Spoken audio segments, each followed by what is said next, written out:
Hi കൂട്ടുകാരെ, പുതിയൊരു വീഡിയോയിലേക്ക് എല്ലാവർക്കും സ്വാഗതം. അങ്ങനെ മാഷിൻ്റെ ഉറക്കം നഷ്ടപ്പെട്ടുകൊണ്ടിരിക്കുകയാണ് കേട്ടോ. മഞ്ചാടി ഇടയ്ക്കിടെ ആ പയ്യൻ്റെ കൂടെ ഹെൽമെറ്റ് വെച്ച് വരുന്നുണ്ട്. എന്നാൽ ആ പയ്യൻ ആര് എന്ന് മാഷിന് അറിയേണ്ടിയിരിക്കുന്നു കേട്ടോ. ഇതേ സമയം മാഷിൻ്റെ ഉള്ളിൽ ഒരു ചോദ്യചിഹ്നമായി തന്നെ മാറിയിരിക്കുന്നു.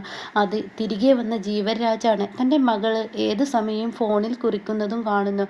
ഇതൊക്കെ കൂടിയാവുമ്പോൾ മാഷിൻ്റെ മനസ്സമാധാനം നഷ്ടപ്പെട്ടു തുടങ്ങുന്നു കേട്ടോ. അങ്ങനെ മാഷ് ഭാനുമ്മയോട് പറയണേ, ഭാനുമ്മേ, മഞ്ചാടിയെ ഇടയ്ക്കൊന്ന് ശ്രദ്ധിച്ചോളണം കേട്ടോ. അവളിപ്പോൾ ഒരു പയ്യൻ്റെ കൂടെ ഇറങ്ങി വരുന്നതും മൊത്തത്തിലൊരു ചുറ്റിക്കളിയും കാണുമ്പോൾ എന്തൊക്കെയോ ഒരു പന്തികേട് എനിക്ക് തോന്നുന്നുണ്ട്. അങ്ങനെയൊന്നും ഉണ്ടാവില്ല മാഷെ, അതൊക്കെ തോന്നലാണ്. മഞ്ചാടി അത്യാവശ്യം അറിവും വിവരമൊക്കെ ഉള്ള കുട്ടിയല്ലേ. അതൊക്കെയാണ്, അറിവും വിവരമൊക്കെ കൂടുമ്പോഴാണല്ലോ ഇങ്ങനെയുള്ള പ്രവൃത്തികളിൽ ചെന്നുപെടുന്നത്. ഒരു തവണ അനുഭവിച്ചതാണ്. ഇപ്പോൾ അവളുടെ മുഖത്ത് പതിവില്ലാത്തൊരു സന്തോഷവും എല്ലാം കാണുമ്പോൾ അതിൽ നിന്ന് എനിക്ക് വായിച്ചെടുക്കാൻ കഴിയും അവൾക്ക് പഴയതെന്തോ തിരിച്ചു കിട്ടിയതുപോലെ. മാഷ് എന്താ പറയുന്നത്? അതൊന്നും ഞാൻ വ്യക്തമാക്കുന്നില്ല. മഞ്ചാടിയുടെ പ്രവൃത്തി ഒന്ന് സൂക്ഷിക്കണമെന്ന് പറയാൻ കേട്ടോ. അങ്ങനെ മാഷ് പോയതിന് ശേഷം മഞ്ചാടി 24 മണിക്കൂർ ഫോണിൽ ഇങ്ങനെ കുറിച്ചും കൊണ്ടിരിക്കുകയാണ്. അതിൽ ചിരിക്കുന്നു, ചാറ്റ് ചെയ്യുന്നു, ഇങ്ങനെയുള്ള കാര്യങ്ങളാവുന്നു കേട്ടോ. ഇതും കൂടി ആകുമ്പോൾ ഉടൻ തന്നെ ഭാനുമ്മ മഞ്ചാടിയോട് ചോദിക്കുകയാണ്, അല്ല മഞ്ചാടി, എക്സാമൊക്കെ അടുത്ത് വരില്ലേ, പഠിക്കാനൊന്നുമില്ലേ? ഭാനുമ്മ, ഞാനൊക്കെ പഠിച്ചു കഴിഞ്ഞതാണ്. എന്താണ് ഈ ഫോണിൽ ഇത്ര വല്ലാതെ കുറിക്കുന്നത്? ആരോടാണ്? അതെൻ്റെ ഫ്രണ്ട്സിനോടാണ് എന്ന് പറയുന്നു കേട്ടോ. ഇതേ സമയം രാത്രിയിൽ പോലും ഉറക്കമില്ലാതെ ചാറ്റിങ് തുടങ്ങുന്നതിനെ തുടർന്ന് മാഷിനോട് ചെന്ന് പറയാണ് ഭാനുമ്മ, മാഷെ, മഞ്ചാടിയിൽ എന്തൊക്കെയോ ഒരു പ്രത്യേകത കാണാനുണ്ട്. അവൾക്ക് എന്തൊക്കെയോ വലിയ സന്തോഷം. 24 മണിക്കൂറും ചാറ്റിങ്ങും കാര്യങ്ങളാണ്. അത് മാത്രമല്ല, അവൾ എപ്പോൾ വരുമ്പോഴും ആ പയ്യൻ്റെ കൂടെയാണ് പോക്കും വരവും എന്നും പറയുന്നു കേട്ടോ. ഇതങ്ങ് കേൾക്കുന്ന മാഷിൻ്റെ മനസ്സമാധാനം പോയി തുടങ്ങിയാണ്. തീർച്ചയായും താൻ അറിയേണ്ടിയിരിക്കുന്നു ആ പയ്യൻ ആരെന്ന്. അവൻ ഹെൽമെറ്റ് വെച്ച് നടന്നാൽ പോരല്ലോ, അവൻ്റെ മുഖം തനിക്ക് അറിയണം. അത് അറിയേണ്ട ആവശ്യം തന്നിലുണ്ട്. അത് കഴിഞ്ഞിട്ടേ താൻ ഇനി പഞ്ചരത്നത്തിലോട്ട് പോകുന്നുള്ളൂ എന്ന് തീരുമാനം എടുക്കുന്നു കേട്ടോ. എന്നാൽ ഈ സമയം ഇപ്പുറത്താണെങ്കിലോ സുശീലയാണെങ്കിലോ ഹർഷയ്ക്ക് വിളിക്കുകയാണ്. ഹർഷേ, ഇനി നിന്നെ കാണാൻ എനിക്ക് അധികമൊന്നും അങ്ങോട്ടേക്ക് വരാൻ പറ്റത്തില്ല. അത് കേട്ടോടെ തന്നെ ഹർഷ എന്തു പറ്റിയെന്ന് ചോദിക്കുകയാണ്. ഹർഷേ, ഞാൻ എൻ്റെ മക്കളൊക്കെ എതിർത്തും അതുപോലെ തന്നെ എൻ്റെ മക്കളെ എനിക്ക് അവളുണ്ടല്ലോ റേഷനരി പോലെ ഭക്ഷണം തന്നത് കൊണ്ട് തന്നെ അവളുടെ ഭക്ഷണം കഴിക്കില്ല എന്നുള്ള നിലപാടിൽ തന്നെ ഞാൻ പോയത്. അതെന്തായാലും ആൻറ്റി ചെയ്തത് നന്നായി. അങ്ങനെ തന്നെ അവൾക്ക് തിരിച്ചടി കൊടുക്കണം. അതുകൊണ്ട് ഇന്നൊരു ദിവസത്തേക്ക് അവളുടെ ഭക്ഷണം വേണ്ടെന്ന തീരുമാനം ഞാൻ പറഞ്ഞിരുന്നു. അതെൻ്റെ ചെയ്തത് നന്നായി എന്നൊക്കെ ഇങ്ങനെ പറയുമ്പോൾ ഞാൻ വേണ്ടെന്ന് പറഞ്ഞിരുന്നു. പക്ഷേ അവളുടെ ഭക്ഷണം കഴിക്കാത്തതിനെ ചൊല്ലി എന്നോട് എൻ്റെ മക്കളെ എല്ലാവരും ചോദ്യം ചെയ്യുകയും പിന്നീട് ഞാൻ ചുമ്മാ എനിക്ക് എൻ്റേതായ ഒരു ഓഹരി വേണ്ടെന്നൊക്കെ പറഞ്ഞപ്പോൾ ഇന്ദ്രൻ എന്നെ ഞെട്ടിപ്പിക്കുന്ന മറുപടിയാണ് എന്നോട് നൽകിയത്. ഞങ്ങളുടെ ആരുടെയും പേരിൽ ഈ വീടില്ല. സത്യത്തിൽ അവൻ്റെ വീടാണിത്. അതുകൊണ്ട് തന്നെ നിങ്ങൾ തന്നെ എടുത്തോളൂ. ഞാൻ എൻ്റെ ഭാര്യയെ ഇവിടെ നിന്ന് ഇറങ്ങി പോയിക്കോളാം. കൂടെ എല്ലാവരും ഇറങ്ങിപ്പോകുന്നൊക്കെയാണ് ഹർഷ പറയുന്നതെന്ന് പറയട്ടോ. ഇത് കേൾക്കുന്ന ഹർഷ പറയണേ, എൻ്റെ ആൻറ്റി ഇടപെടുന്നതിന് തീരുമാനങ്ങൾ അങ്ങനെയൊന്നും പറയണ്ട. ആൻറ്റിയെ കൊണ്ട് അവർ പൂർത്തി മുട്ടണം. ആൻറ്റി ചെയ്യുന്നതെല്ലാം അവർക്ക് ദോഷമാവുന്ന ഒരു പ്രവൃത്തി ആയിരിക്കണം.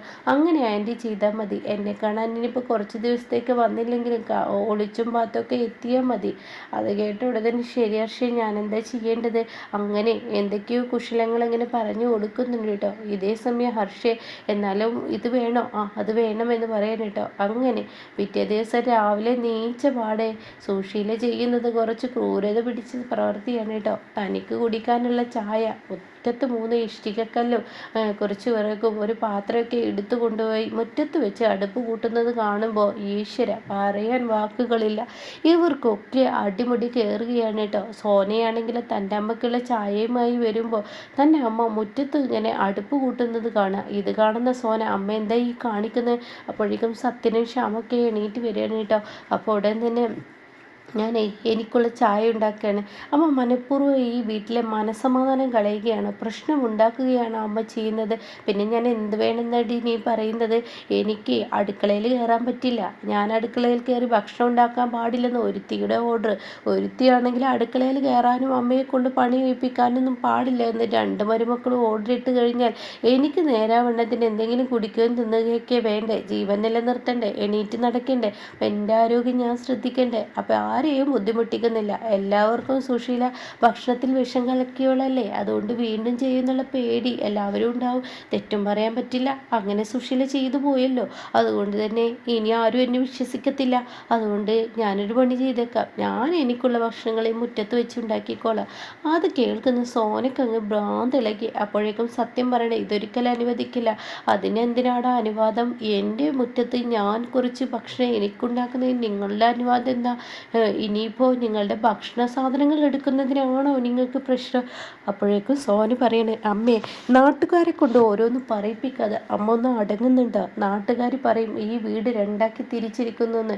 അമ്മക്ക് ഭക്ഷണം തരാതെ അമ്മ പുറത്ത് ഭക്ഷണം ഉണ്ടാക്കുക നാട്ടുകാരെ കൊണ്ട് പറയിപ്പിക്കാനാണോ?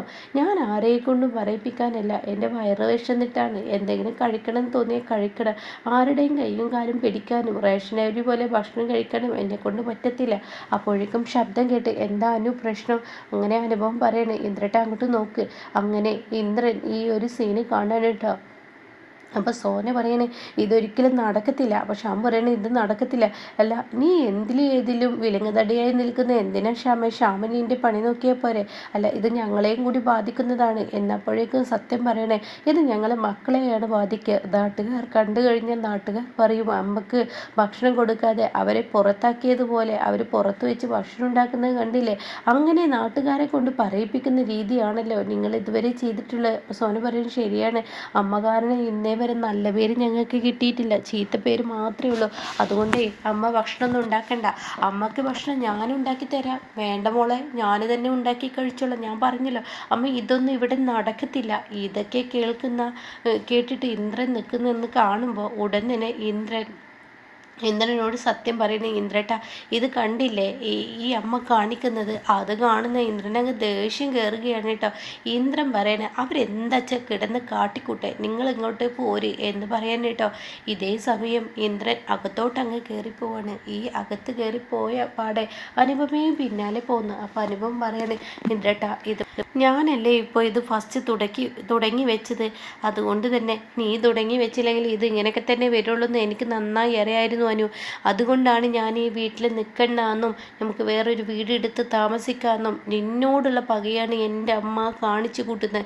നീ ഈ വീട്ടിൽ നിന്ന് ഇറങ്ങിക്കഴിഞ്ഞാൽ തീർച്ചയായും ഇങ്ങനെയുള്ള വേലത്തരങ്ങളൊന്നും എൻ്റെ അമ്മ കാണിക്കത്തില്ല. അതുകൊണ്ട് മതി അനു, നമുക്ക് ഈ വീട്ടിൽ നിൽക്കട്ടെ, നമുക്ക് ഈ വീട്ടിൽ നിന്ന് പോവാം. അതായിരിക്കും നല്ല തീരുമാനം.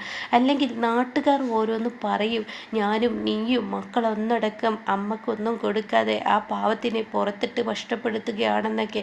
പക്ഷെ ഇതിൻ്റെ സത്യാവസ്ഥ, അവരുടെ ഉള്ളിലെ ലക്ഷ്യം അതെനിക്ക് നന്നായി അറിയാം. അതുകൊണ്ട് മതി, ഇനി ഇവിടെ നിൽക്കണ്ട എന്ന് പറയട്ടോ. ഇതേ സമയം സോനെ, നിൻ്റെ അമ്മ ചെയ്യുന്ന ഓരോ പ്രവൃത്തികളും അത് അതിര് കടക്കുകയാണ്. ഇതിങ്ങനെ വിട്ട് കഴിഞ്ഞാൽ മറ്റുള്ളവർക്കാണ് പേരുദോഷം വരിക. അതും കൂടി നീ നിൻ്റെ അമ്മയോട് പറഞ്ഞു കൊടുത്തേക്ക്. അതോ ഇതിന് നീ സപ്പോർട്ടാണോ? ശ്യാമേട്ട വെറുതെ ദേഷ്യം പിടിപ്പിക്കരുത് കേട്ടോ. അമ്മ ചെയ്യുന്നത് കണ്ടില്ലേ സോനെ? ഇതൊക്കെ നീ അവർക്ക് പറഞ്ഞു കൊടുത്തു കഴിഞ്ഞാൽ തീർച്ചയായും ഇവിടെ പ്രശ്നം ഇതാവും. അല്ല എങ്കിൽ നമുക്ക് ഈ വീടിൻ്റെ പടി ഇറങ്ങേണ്ടി വരും. അങ്ങനത്തെ അവസ്ഥയിലോട്ടും അങ്ങനത്തെ പ്രവൃത്തിയാണ് മനുഷ്യരെ ഒരുമാതിരി ആളുകളെ കൊണ്ട് പറയിപ്പിക്കാൻ ഇറങ്ങിയിരിക്കുകയാണ്. അപ്പം സത്യം പറയുന്നത് ശരിയാണ്, ഇതങ്ങനെ വിട്ടാൽ ശരിയല്ല. ഇനിയിപ്പോൾ ഇത് കഴിഞ്ഞാൽ ഇന്നിപ്പോൾ മുറ്റത്ത് അടുപ്പ് കത്തിക്കും, നാളെ വേറെ തരത്തിലുള്ള പ്രവൃത്തി ചെയ്യും, നാളെ മുറ്റത്ത് കിടത്തം തുടങ്ങുമെന്നും പറയാൻ പറ്റത്തില്ല. അതുകൊണ്ട് ഇതിനൊക്കെ ഒരു തീരുമാനം എടുക്കുക തന്നെ വേണം. ഇന്ദ്രേട്ടനോട് ചോദിച്ചു നോക്കുക. അപ്പോൾ പ്രദീപ് പറയുന്നത്, സത്യേട്ടാ ഇന്ദ്രേട്ടനോട് ചോദിക്കേണ്ട, ഇന്ദ്രേട്ടൻ അന്ന് പറഞ്ഞതെന്താ, നിങ്ങളുടെയും കൂടി അമ്മയാണ്, നിങ്ങൾ തീരുമാനം എടുത്തോളൂ എന്നാണ് നമ്മളോട് പറഞ്ഞത്. അപ്പോൾ വെറുതെ എന്തിനാ ചോദിച്ച് വഷളാവാൻ പോകുന്നു എന്ന് പറയട്ടോ. അത് കേൾക്കുന്ന ശ്യാം പറയുന്നത് ശരിയാണ്, ഇന്ദ്രേട്ടനോട് ചോദിക്കണം, നമുക്ക് തന്നെ ഒരു തീരുമാനം എടുക്കാമെന്ന് പറയണം കേട്ടോ. അങ്ങനെ സുശീലയാണെങ്കിലോ യാതൊരുവിധ മനസ്സമാധാനവും മക്കൾക്ക് കൊടുക്കില്ലെന്നുള്ള തീരുമാനമായി മുന്നോട്ടിറങ്ങുകയാണ്. അതായത് അനുപമ എന്ന വ്യക്തി അവിടെ നിന്നും ഇറങ്ങിപ്പോകണം, ഇന്ദ്രനെ തനിക്ക് കിട്ടണം എന്ന നിലപാടാണ് കേട്ടോ.